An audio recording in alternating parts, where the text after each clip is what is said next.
The guitar of Neil Henderson. My name is Sarah, and this is the story of the strangest thing that ever happened to me. It's something I still don't fully understand, but I'm sharing it with you because I can't keep it to myself anymore. I was 16 when my family moved from California to New Jersey. I didn't want to leave. Everything in California was so familiar. My friends, the places, the sun, the beach. But my dad, Mario, got a job offer, and there was no way around it. We packed up and moved, and I had to start over. My little brother Craig, who's 10, made it easier. He's always funny and supportive, and although we fight like cats and dogs sometimes, he's always there for me when I need him. The school was nice enough. I was welcomed by some of the kids, especially Amy and Rachel. But I wasn't feeling at home yet. I was just observing everyone, trying to get used to my new surroundings. I was hoping to join the piano class, but it was full, so I decided on guitar for the next term instead. Guitar was something I'd always wanted to learn, even though I wasn't a big player. But Rachel was in the guitar class, and when she mentioned she took extra lessons, I was all ears. I thought it would help me get better quicker, so I asked my parents. After some convincing, they agreed, and I started taking extra lessons one evening a week. On the first day of guitar class, I was given a locker. When I opened it, I noticed it had stickers all over it. Guitars, cars, all kinds of stuff. I thought it was a little messy, so I peeled off the stickers except for the guitar one to make it feel more personal. I wasn't sure why, but something about that locker felt odd. After class, I went to the music store with my dad to look at guitars. I had this dream guitar in mind. Stylish, sleek, perfect for me. But when we asked the price, it was $40,000. There was no way we could afford that. All other cheap guitars were in $100 to $200 range. My dad said it would take him a week to arrange the money and asked if I was okay about it. I said it's okay and settled for a cheaper model, one I could afford, since my professor Liam had provided a spare guitar in class, which I can manage for time being. After a week on weekend, I came again to that store. All the cheap guitar versions were sold off. But as we were leaving the store, something strange happened. We passed by a second-hand guitar store, and to my shock, it was my dream guitar, the exact one I'd been imagining. It was in perfect condition, and even more unbelievable, the price was a fraction of the original cost. I asked my dad if we could buy it, and to my surprise, he agreed. We walked out of that store with my dream guitar in hand, and I couldn't contain my excitement. But something felt off. When I got home and examined my new guitar, I noticed something strange. It had the exact same sticker as the one I had peeled off in my locker, a guitar sticker. It made me pause, but I didn't think too much about it. Maybe it was a coincidence. The next day at class, I showed Rachel my new guitar. She seemed shocked. I thought maybe she was just surprised at how nice it was. She just said, "You're so lucky," and didn't say anything. I felt like she's hiding something, but I didn't ask, as I felt like she may be jealous. That evening, I zoned out in class. The next thing I knew, I was back home in my pajamas, with no memory of how I got there. I asked my parents about it, but they just brushed it off as typical teenage drama. I tried to ignore it, but every time I zoned out, it felt wrong. The next few days, I started keeping a journal, writing everything down to figure out what was happening.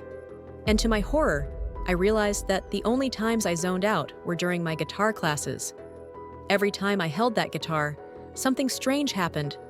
I decided to investigate. I asked Rachel about it. She initially refused to say anything, but after I strongly insisted, she said something that made my blood run cold.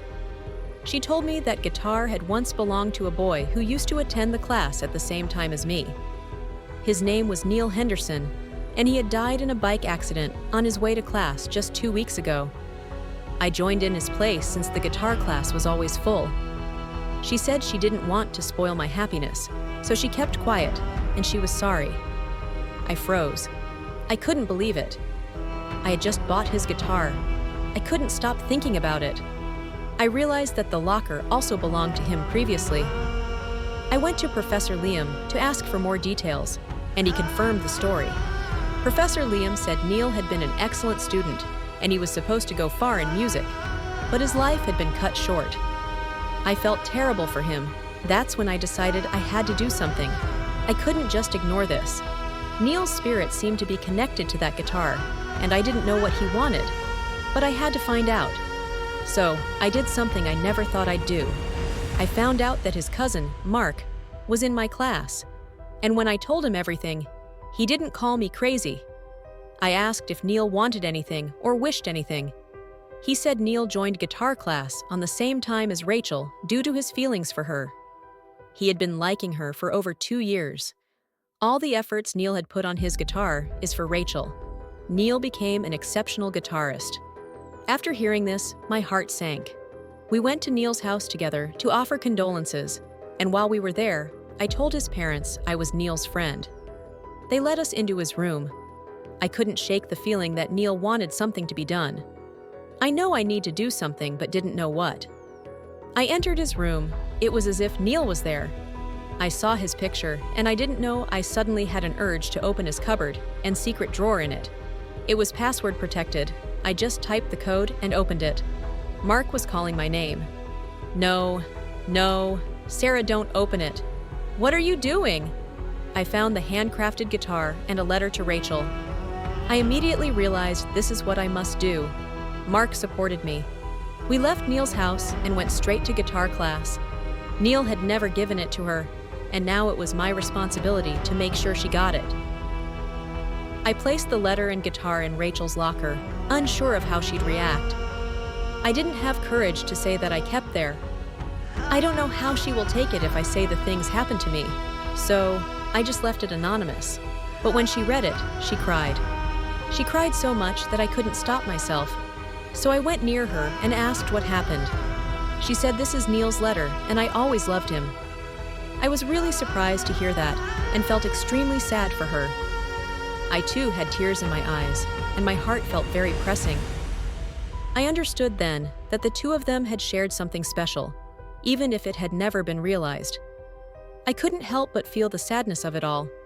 They had never gotten the chance to be together, but now, in some way, Neil should have found his peace. His spirit would have moved on, and the guitar was no longer just an object. It was a part of something beautiful for me. I didn't know if I must return the guitar as I developed a strange bond with it. I felt happy about my good deed. Since that day, everything stopped. No more zoning out, no more strange feelings. But in my journal, I found a note written by Neil. It said, "Thank you, Sarah. You helped me. I'll always be with you, watching over you." I felt strange after reading last words, like you will be watching over me. Then I consoled that maybe he was protecting me. Maybe he was just a guardian spirit, guiding me through something he never could finish in life. I don't know, but I hope that, wherever he is, Neil finally found the peace he deserved. And as for me, I've kept that guitar. Not because I own it, but because it's a reminder of something that can't be explained. Something beyond the physical world. Maybe, just maybe, Neil's spirit is still with me, helping me play, one note at a time.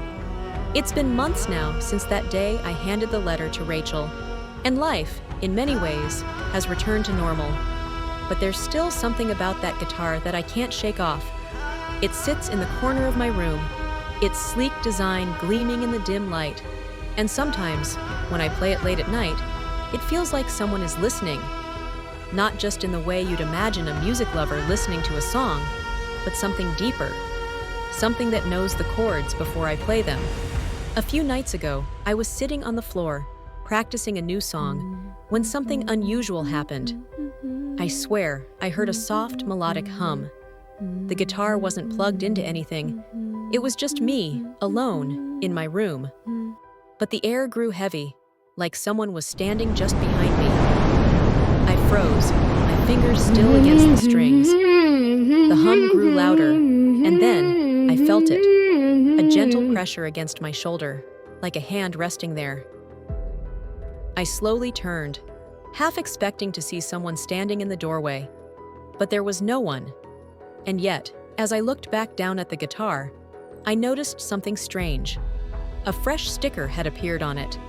A guitar sticker, the very same one I had peeled off the locker all those months ago. I reached out and gently traced my finger over it.